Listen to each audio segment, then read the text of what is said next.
I've been a fan of the Trails series for around 4 years now. I've devoted well over 400 hours of my life to this universe, playing the entire Trails in the Sky trilogy, half of the currently unlocalized Crossbell duology, and have completed the first 2 Cold Steel games. With the exception of Ao no Kiseki, which I've started but put on hold temporarily, I've finished every single game in this series. Upon reflection, I found that I absolutely adore the Sky and Crossbell arcs, but felt disappointed in the direction the Cold Steel arc took the series. They're fine games, and I don't want to make you feel bad for liking them, but they lacked a lot of what I found made their predecessors so special. I bring all this up to give an understanding of where I'm coming from with my opinion of the latest entry, Trails of Cold Steel 3. Despite having not finished this game yet, Cold Steel 3 has impressed me more than I ever imagined possible. I've reached the end of Chapter 1 and have currently put 20 hours into it. And before you say anything, I'm a busy person, this game is gargantuan, I've known story spoilers for 2 years now, and I've devoted enough of my life into this series to validate my opinions, so come on, cut me some slack. I don't really have time to explain in detail just why I haven't really vibed with this arc so far, but Cold Steel 3 has almost none of the flaws that turned me off from the first 2 entries. It takes the formula of the first game, sidesteps the issues of the second game, and polishes it all to near perfection. I greatly thank NIS America for providing me with a review copy of this game, and I'm excited to discuss my personal experience with Trails of Cold Steel 3 so far, and why I find it to be an excellent return to form. Oh yeah, so I need to be upfront about this. You might have heard the Trails series can be unapproachable for newcomers, and unfortunately I sort of agree. As implied before, Trails of Cold Steel 3 is the 8th entry in the series. More so than Cold Steel 1 and 2, I really don't think you should play this game without Sky or Crossbell. You also definitely should not start with this game as your first entry into the series. The game is fine if you've only played the first 2 Cold Steel games, but given that the Sky trilogy has an official English release, you really should go back and catch up. Cold Steel 3 by nature is not just the 3rd Cold Steel game, but a love letter to the series that connects to the conflicts established in the previous 2 arcs in order to start bringing all those plot threads to a conclusion. There are many events in this game that will lack the intended impact without experiencing the games they reference, and I feel the explanations given don't entirely do those scenes justice. Out of respect to those with an open enough mind to go back, I will not be mentioning any spoilers for those arcs. However, due to the nature of this game's premise, I will have to bring up spoilers for Cold Steel 1 and 2. This includes a certain spoiler for the end of Ao no Kiseki that is an integral part of the end of Cold Steel 2 that's pretty unavoidable. This video will also discuss gameplay systems with the assumption that you've at least played the first 2 games in this arc. With all that said, enjoy the video! Cold Steel 3 starts a year and a half after the events of Cold Steel 2, and Ouroboros is starting to make a move again. Reen and Valamar's efforts in the Civil War combined with the annexation of Crossbell and Northumbria have led to him being given the title of the Ashen Chevalier, an Erebonian hero. Reen has graduated Thors and has been appointed as an instructor in the new Thors branch campus in the suburbs of Leaves. As put bluntly by the familiar face of the principal, "This school is a trash bin."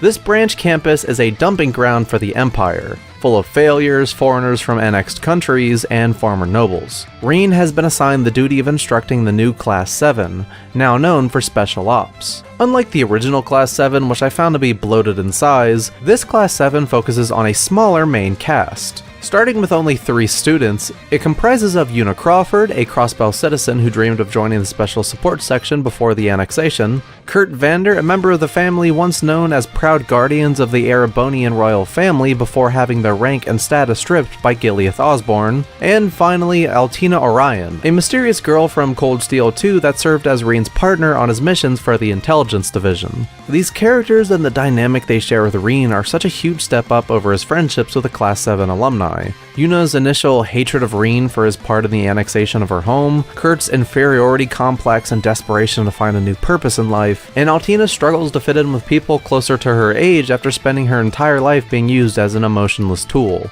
It's not just this class that feels more interesting than their predecessors, but the entire student body. The branched campus being basically a school of unwanted misfits leads to a group of students that stand out, with fun designs and unique personalities. I also found Leaves to be a much better hub town to explore compared to Trista. It's gorgeous, and the jump to PS4 helps a ton. Which also applies to almost every single aspect of this game.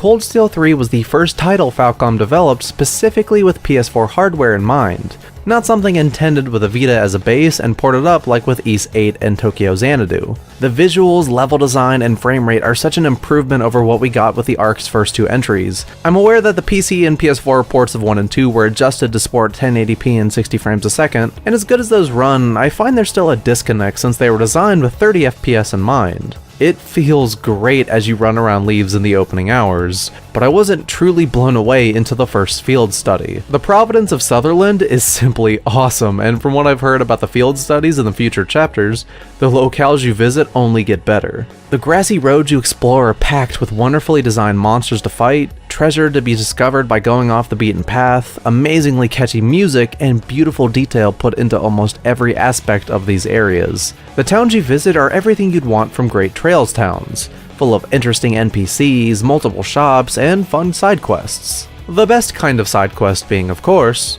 the fishing ones.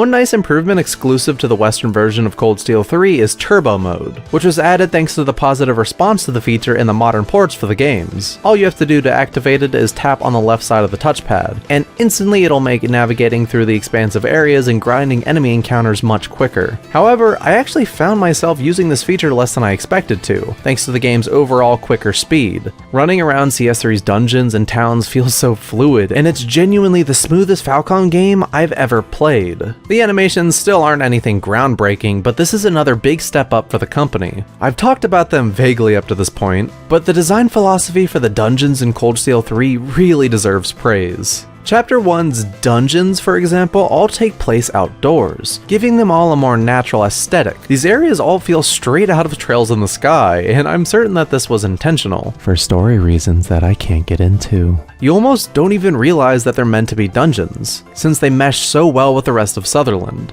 None of these felt as claustrophobic as many of the dungeons in Cold Steel 1 and 2, and if each following chapter manages to carry on the ideas established here while bringing something new to the table every time, I'll be extremely content. What helps these dungeons feel less stiff is how you transition into combat seamlessly, which is ironic because this transition into talking about the combat changes is the exact opposite of seamless. When you engage with enemies on the field, you aren't just warped to the battle dimension, but instead actually start battles at the exact spot you attack them on the map. It looks so good, and the lack of loading times as you get into these battles makes this work perfectly. There's also a new way to begin fights called assault attacks. These start the player with a triple advantage, giving them all the bonuses of beginning a battle with a double advantage, but also having all the enemies start the battle with only 50% of their break bar. The break mechanic is another new addition to Cold Steel 3, and one that I love. When an enemy's break bar is depleted, they enter a break state, where every future attack on them until their next turn does extra damage and a confirmed link attack. Taking advantage of this is the new way you'll be able to sway battles in your favor, which adds another layer of tactics on top of the previous system. Another new mechanic are brave orders, letting you spend some of your BP to give temporary buffs to your party. Combat feels so much faster paced compared to Cold Steel 2, and one of the reasons for this is because of the new battle UI. They took some inspiration from Persona 5 by mapping each submenu to a button. Nothing was sacrificed by doing this, it just makes things more convenient and is a change I welcome with open arms. The court system also got a bit of a buff, letting every character set a sub-master courts in addition to their main one to expand their ability pool ever so slightly. I'm also a fan of the change to have characters not lose their combat link whenever they die in battle, since it was always annoying to have to reset it every time I revived an ally. Aside from all that, every single aspect about the combat is how you remember it from past Cold Steel games, just improved in every way. I still feel the orbiment system from AO is the best in the series, but Cold Steel 3 takes some steps to make every course more beneficial outside of just giving you an ability. There are a ton of neat little details that I love about the game's combat system, and from a level of pure enjoyment alone, this might be my favorite in the series. Also the battle theme? Pure slappage of the highest degree.